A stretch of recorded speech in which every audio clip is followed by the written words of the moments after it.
النبي صلى الله عليه وسلم: إن ناركم هذه لهي جزء من 70 نار من نار جهنم.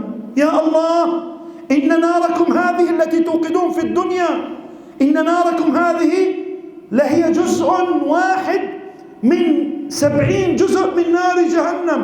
فقال الصحابة: يا رسول الله، والله إنها كافية أن تكون جزء واحد.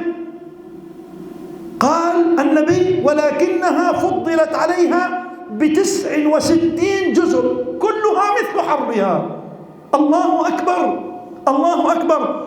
أهون أهل النار عذابا، أدنى أهل النار عذابا، ذاك رجل يوضع بين أصبعيه جمرتان يغلي منهما دماغه.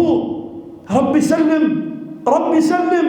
أهون أهل النار عذابا ذاك رجل يوضع بين أخمصي قدميه جمرتان يغلي منهما دماغه.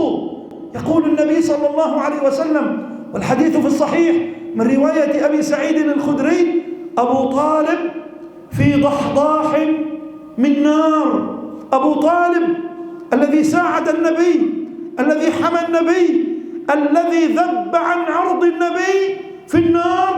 إي ورب محمد. لماذا؟ لأنه مات على الكفر. إن الله لا يغفر أن يشرك به ويغفر ما دون ذلك لمن يشاء. إذن الذنب الوحيد الذي لا يغفره الله ما هو؟